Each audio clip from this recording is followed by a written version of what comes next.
বিশ্ব থেকে সম্পূর্ণ বিচ্ছিন্ন থাকেনি, এক মুহূর্তের জন্যও না। এটা হচ্ছে প্রথম আমার পক্ষ থেকে অফিসিয়ালি এক্সপ্লেনেশন।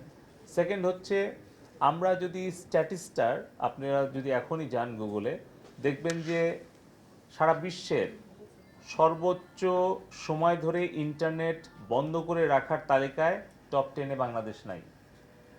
আপনি এখন যান, সার্চ করেন স্ট্যাটিস্টার, আপনি ওয়েবসাইটে যান, বিশ্বে 200টা দেশের মধ্যে সবচেয়ে বেশি সময় ধরে ইন্টারনেট বন্ধ রাখার যে পরিসংখ্যানটা আছে, সেখানে টপ 10-এ কিন্তু বাংলাদেশ নাই। কোন মানে এই যে আজকে 3টা থেকে চালু হবে 4G নেটওয়ার্ক, সবগুলোই চালু থাকবে।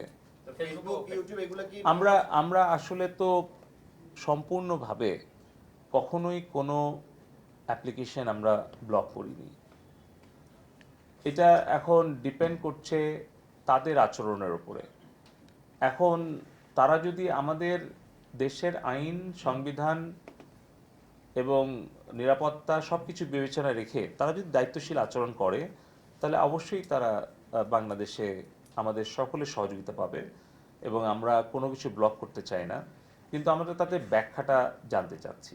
আর এই মুহূর্তে অনেকেই অনেকভাবেই তারা অ্যাপ্লিকেশন ব্যবহার করছে।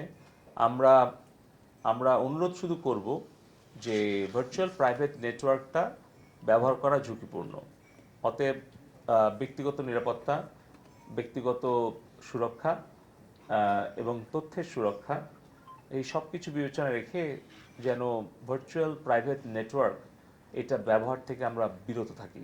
তাছাড়া দেখা যাচ্ছে আর্থিক লেনদেন যদি কোনো আমরা ভার্চুয়াল নেটওয়ার্ক ব্যবহার করে করি, তাহলে কিন্তু সেই পাসওয়ার্ডটা ভার্চুয়াল নেটওয়ার্ক প্রোভাইডার সে কিন্তু পেয়ে যাচ্ছে। তার মানে পুরোটাই একেবারে মানে বলতে গেলে আমরা যা কিছু করছি এটা একটা কাঁচের ঘরে করার মতো। মানে এটা কিন্তু ভার্চুয়াল নেটওয়ার্ক যে প্রোভাইড করছে তার কাছে কিন্তু পুরো তথ্যপাত্য সে চাইলেই পাবে।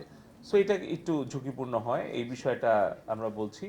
আমরা সাইবার সিকিউরিটি নিয়েও আগামী পরশুদিন একটা মিটিং দিয়েছি, গতকালকেও আমরা একটা এক্সক্লুসিভ মিটিং করেছি, সেখান থেকে অনেক কিছু ঝুঁকি আমরা চিহ্নিত করেছি।